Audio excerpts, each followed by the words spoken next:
Hi hello welcome back to Purnima Telugu vlogging అండి. అందరు ఎలా ఉన్నారు? బాగున్నారా? ఇంకా మన ఛానల్ని ఎవరైనా సరే సబ్స్క్రైబ్ చేసుకోతే వెంటనే సబ్స్క్రైబ్ చేయండి. అలాగే ఒక చిన్న లైక్ ఇవ్వండి. మీరు ఇచ్చే లైక్ నాకు చాలా బూస్టప్గా ఉంటుందన్నమాట. సారీ ఫర్ ద డిస్టర్బెన్స్, ఎందుకంటే మా పక్క పంటి కన్స్ట్రక్షన్ అవుతుంది, బిల్డింగ్ అయితే సౌండ్స్ అయితే ఆగట్లేదు అనమాట. మళ్ళీ వీడియో పోస్ట్ చేయకపోతే లేట్ అయిపోతుంది. యాక్చువల్లీ మొన్ననే పోస్ట్ చేయలేదు, మండే రోజు షెడ్యూల్లో పెట్టాను, కానీ నేనైతే టైం అని సెట్ చేయలేదు అనమాట. ఆ వీడియో నిన్న వచ్చేస్తుంది. ఈరోజు ఈ ఈ వీడియోలో మాత్రం నేను ఆ ముందు వీడియోలో మొత్తం పూజకు దగ్గర అన్ని ఏమేమి కావాలో సామాన్ అయితే మొత్తం క్లియర్గా అయితే చూపించాను కదా. అన్ని ప్రాసెస్లో వీడియో ఎక్కడ స్కిప్ చేయకుండా చూస్తే మీకు క్లియర్గా అర్థమవుతుంది. ఎందుకంటే 3rd వీక్ 4th వీక్ మీకు చూసి నేర్చుకునేటట్టుగా అయితే ఆ వీడియోలో ఉందన్నమాట. ఈ వీడియోలో నేను పూజ చేసేటప్పుడు మ్యాక్సిమం చెప్పాలంటే నేను వీడియో తీయలేదు.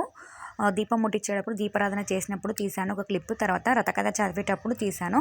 తర్వాత వీడియో మధ్యలో పూజ, తోరణం కదా, ఇలా అన్నీ ఉంటాయి కదా, షోడోపచార పూజ, అలాగే కలశం పూజ, ఇవన్నీ అయితే క్లిప్ తీయలేదు. ఎందుకంటే నేను ఫోన్లో PDF పెట్టుకొని చదువుకున్నాను అనమాట. అందువల్ల నేను వీడియో అయితే తీయలేకపోయాను. అలాగే మా బావ ఫోన్లో ఇంకొంచెం ఒక క్లిప్ ఒకటి తీసాను. ఈ వీడియో కొంచెం బ్లర్ అయింది, ఎందుకంటే మా హస్బెండ్ పెట్టాడు క్లీన్ చేయకుండా, కెమెరా అయితే పెట్టినట్టున్నాడు, మళ్ళీ కొంచెం దూరం యాంగిల్లో పెట్టాడు. అందువల్ల అయితే వీడియో కొంచెం బ్లర్ అయింది. కొంచెం అడ్జస్ట్ చేసుకోండి ప్లీజ్. నా వ్రత కథ అయితే అంటే వరలక్ష్మి వ్రతం కథ పూజ అయితే ఫుల్గా అయితే డీటెయిల్స్ ఈ 2 వీడియోలో పెట్టాను. దీని ముందు వీడియో కూడా పెట్టాను. ఆ వీడియో మీరు ఎవరైనా కావాలంటే కింద ఇస్తాను, కొంచెం చూడండి. ఎందుకంటే 3rd వీక్ 4th వీక్ క్రితం మనమైతే వ్రత కథ అయితే చేసుకోవచ్చు కదా, వరలక్ష్మి వ్రతం కదా. ఎందుకంటే 2nd వీక్ వీలు కానాళ్ళు ఉంటారు కదా, అలాంటి వాళ్ళ కోసం అయితే చూడొచ్చు డెఫినెట్గా. నా పూజ అయితే చాలా ప్రశాంతంగా, నిర్విఘ్నంగా అమ్మవారిని అయితే మనస్ఫూర్తిగా కోరుకున్నాను అనమాట. రథకథ అయితే చదివేశాను. అలాగే టెంకాయ కొట్టేసి ఆరతి ఇచ్చేస్తే నా పూజ అవుతుంది అనమాట. అలాగే వాయినానికి అయితే మా పక్క పంటి కాలనీ వాళ్ళు అయితే పిలిచారు. అంటే నేను కూడా పిలిచాను, కానీ నేను వాళ్ళని పిలిచినప్పుడు అయితే నేను కెమెరా అయితే షూట్ చేయలేదు. ఎందుకంటే కొంచెం వాళ్ళు ఇబ్బంది పడతారనేసి అయితే నేను కెమెరా అయితే షూట్ చేయలేదన్నమాట. తర్వాత నేను వాళ్ళ ఇంటికి వెళ్ళినప్పుడు అయితే కెమెరా కొన్ని క్లిప్స్ అయితే యాడ్ చేశాను. చూడండి, మీకు కూడా ఆరతిస్తున్నాను, తీసుకోండి అందరూ. అలాగే అందరూ బాగుండాలి, నేను కూడా బాగుండాలి అయితే అందులో అనుకుంటున్నాను అనమాట, మనస్ఫూర్తిగా కోరుకుంటున్నాను. ఈ సంవత్సరం అయినా సరే నేను యూట్యూబ్ నుంచి మనీ తీసుకోవాలని అయితే బాగా కోరుకున్నాను, బలంగా తీసుకోవాలి. ఎటువంటి మనీ నేను కష్టపడాలనుకుంటున్నాను అనమాట. అమ్మవారిని కొంచెం శక్తిని ఇమ్మన్నాను. ఇంకా మంచి మంచి వీడియోస్ చేయనీకి, మంచి నన్ను బూస్టప్ చేయనీకి అయితే సబ్స్క్రైబర్లు కానీ, లైక్స్ కానీ, షేర్స్ కానీ ఇలా చేయమని అయితే మనస్ఫూర్తిగా కోరుకున్నాను అనమాట. నేను మా ఫ్రెండ్ వాళ్ళ ఇంటికి అయితే వాయినానికి అయితే వెళ్ళాను. అక్కడ మా ఫ్రెండ్ అయితే నాకు వాయినం ఇచ్చి పసుబొట్టు అలాగే కుంకుమ బొట్టు ఇవన్నీ అయితే పెట్టింది అనమాట. మా చిన్నగానితో ఇక్కడ ఫన్నీగా అయితే ఉన్నాయి. వీడు ఆల్రెడీ మీరు చూసే ఉంటారు నా వీడియోస్లలో, ఎందుకంటే ఎక్కువ వరకు ఉంటాడనమాట నా వీడియోస్లలో. వీడైతే చాలా చిన్న వీడియో, ఎందుకంటే నేను ఇక ముందు వీడియోనే పూర్తిగా పెట్టాను కదా, ఈ వీడియోలో అయితే ఎక్కువ పెట్టలేదు అనమాట. జస్ట్ వాయినము చిన్నది ఒకటే తీసుకొని పెట్టేశాను. ఇక్కడ మీరు ఎలా చేసుకున్నారని అయితే కామెంట్ చేసి చెప్పండి. వరలక్ష్మి వ్రతం కదా.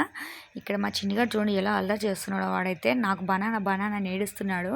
వాడు ఫుల్ తింటున్నాడు బనానాలు. మళ్ళీ పిల్లలకు మ్యాక్సిమం బనానా పడవన్నమాట కొంతమందికి అయితే. ఇక్కడ ఇంకొక ఆంటీ వాళ్ళ ఇంటికి అయితే వెళ్ళాము. ఆంటీ కూడా మాకు పసుపు బొట్టు అయితే ఇచ్చి, గంధం రాసి, కాళ్ళకు పసుపు పెట్టి అయితే మాకు వాయినం అయితే ఇచ్చింది.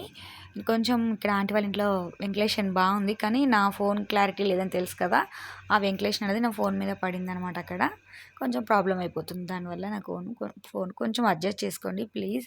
వీడియోని ఎక్కడ స్కిప్ చేయకండి. కొంచెం స్కిప్ చేస్తున్నారు వీడియోను మీకు వీడియో స్కిప్ చేస్తే ఎలా అర్థమవుతుందండి? వీడియో లోపలనే కదా అసలు మ్యాటర్ ఉంటుంది. ముందు 30 సెకండ్స్ ఏ మ్యాటర్ అయినా ఉండదండి. 30 సెకండ్స్లో ఎవరు చెప్పలేరు. మ్యాక్సిమం 1 మినిట్లో అయినా చెప్పలేరు. మీకు పూర్తిగా అయినా అర్థం కాదు కదా. వ్లాగింగ్ అంటేనే ఫుల్ మ్యాటర్ కాబట్టి మీరు పూర్తిగా చూస్తేనే మీకు క్లియర్గా అర్థమవుతుంది అనమాట. ఇక్కడ మేము ఒక 5 మెంబర్స్కి అయితే ఇంటికి అయితే వెళ్ళాము వాయినం తీసుకునేకి. మా ఇంటికి కూడా 9 మంది అయితే, అంటే 5 మెంబర్స్ ముత్తైదులు వచ్చారు. అలాగే మా చిన్నపిల్లలు ఇంకున్నారు కదా మా ఇంట్లో, వాళ్ళకైతే ఈవినింగ్ అయితే ఇచ్చాము, ఎందుకంటే మార్నింగ్ స్కూల్కి వెళ్ళారు ఆ పిల్లలు. ఐ హోప్ వీడియో డెఫినెట్గా నచ్చితే లైక్ చేయండి, సబ్స్క్రైబ్ చేయండి. Thank you so much. బాగుంది వాయినం తీసుకొని మన ఇంటికి బాగా బయలుదేరడం. ఫేస్లో ఇప్పుడు ఏదో డల్ కలర్ ఉంది.